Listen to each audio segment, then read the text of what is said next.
Hey everyone, in this video I'm going to show you how to use Claude AI without a phone number using the alternative methods. This is a great way to explore your writing workspace options on your current setup session so you can find a comfortable path forward on your computer screen. Step 1. Use the official third-party console platform gate. The first step is to open your regular internet browser program on your desktop and skip the main front web page entirely by visiting the Professional Developer Workbench area instead.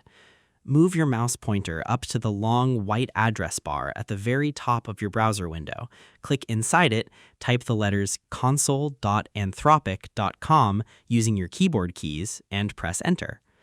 Watch for a fresh, clean workspace dashboard to open flat against your background view, displaying a separate sign-in box in the middle of your monitor screen.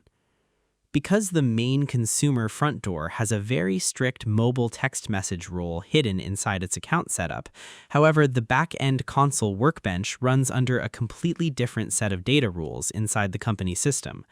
Opening this alternative panel gives you a clean baseline look at the tool. It often allows you to create a test profile using just an email address link, letting you bypass the standard phone box completely. Step 2. Connect through a partner cloud data platform. Next, if the main console room still asks for digits, you can use a completely separate partner company webpage that hosts the exact same smart assistant tool inside their own online software shelves. Open a fresh browser tab on your desktop screen. Type in the web address for a major cloud host partner like Amazon Bedrock or Google Cloud Vertex. Log in with your existing account and find the assistant model name from their tool list. Review the choices on your screen canvas rows to ensure you are selecting the chat helper inside their corporate platform.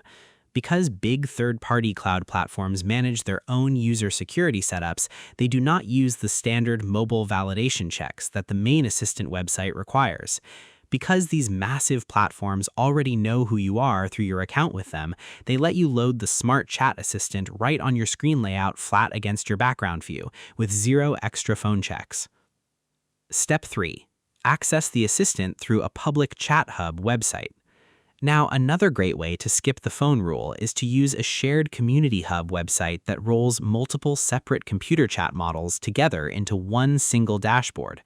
Click your mouse inside your search bar, look for a well-known shared chat platform website like Poe or DuckDuckGo AI Chat, open their page layout, and click on the specific tab labeled with the assistant tool's name. Watch for a simple, straight typing box to load up instantly right in the middle of your workspace canvas. Because these community chat hubs handle all the master connection rules with the core company servers in the background, when you use their simple dashboard rows, you are using their network access pass. They only require a basic email signup or sometimes no login at all, completely freeing you from needing to provide a personal phone number to get your text responses. Step 4. Set up a temporary virtual communication link. The final step, if you absolutely must use the main official website front door, is to use a temporary online message number tool to catch the verification text for you safely. Open a regular internet window, find a safe online virtual phone number provider website, select an active temporary number from their list, paste that number into the assistant website form, wait for the code to appear on your screen canvas rows, and paste it back to unlock your workspace. Verify that the system accepts the temporary digits, click through the introduction tip sheets, and ensure your clean writing window opens up completely. And that's it. I hope this helped you out, and I see you in the next one.